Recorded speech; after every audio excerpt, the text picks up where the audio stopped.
நம்ம சளிக்காக 5 பொருளை வச்சு எப்படி கஷாயம் செய்யணும்னு பார்க்க போகிறோம். மழை காலத்துலேயும் சரி, இல்லை நம்மளுக்கு ஜலதோஷம் பிடிச்சிருந்தா சளிக்காக இது நம்ம எல்லோரும் பெரியவங்கெல்லாம் எல்லோரும் இதை யூஸ் பண்ணி சாப்பிட்லாம். இப்போ நம்ம அதை எப்படி செய்ய போகிறோங்கிற முறையை இப்போ நான் சொல்ல போகிறேன். சித்தார்த்த, ஓமம், துளசி, மிளகு, பனங்கல்கண்டு.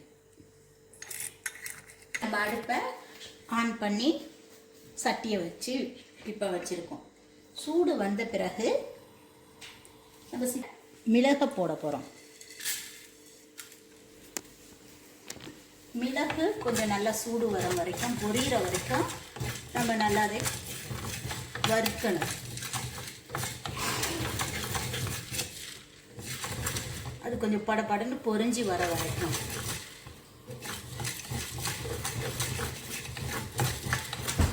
நம்ம ஏற்கனவே நம்ம துளசி, ஓமம் அதெல்லாம் கிளீன் பண்ணி நம்ம வச்சுருக்கோம் இல்லையா? இப்போ சித்தார்த்தியை நம்ம அடுத்தது மெழுகு நல்லா படபடன்னு மெழுகோட சேர்த்து நம்ம இப்போ சித்தார்த்தியை சேர்க்கணும். நல்லா மெழுகு பொரிஞ்சு வரணும்.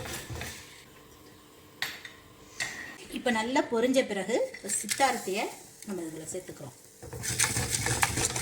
இப்போ நல்லா வந்து சித்தார்த்தியை மெழுகோட நல்லா கொஞ்சம் வறுத்துக்கணும்.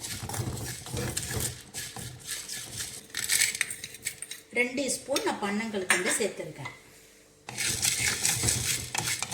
இந்த பனங்கல்கண்டோட இந்த மெழுகு சித்தார்த்தியை நல்லா அதோட வறுத்துக்கணும். துளசி, ஓம இலை இப்போ நம்ம அதில் ஆட் பண்ண போகிறோம். இது ரொம்ப சளிக்கு, உடம்பு வலிக்கு, சளி, ஜலதோஷம், தலைவலி இதுக்கெல்லாம் ரொம்ப நல்லது.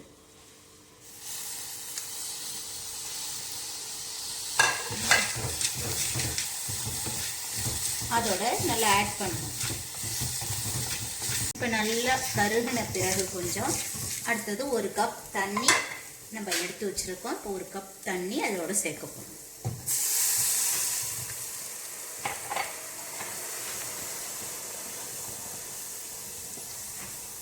இப்போ நல்லா அது சூடாகி நல்லா கொதிச்சு வரணும்.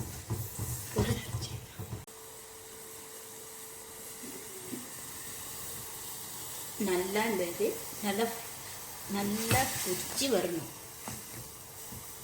நம்ம டீ இருக்கீங்களா, டிகேஷன் அதே மாதிரி நல்லா கொதிச்சு வந்தால் தான் ஃப்ளவர் நம்ம குடிக்கிறதுக்கு நல்லா இருக்கும்.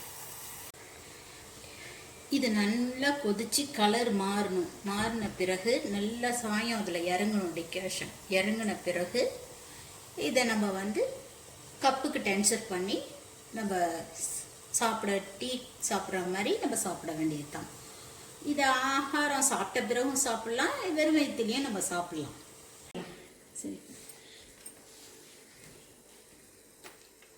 இப்போ நம்ம இதை ட்ரான்ஸ்ஃபர் பண்ணிட்டோம். இப்போ நம்ம காஃபி சாப்பிட்ற மாதிரி நம்ம சாப்பிட வேண்டியது தான்.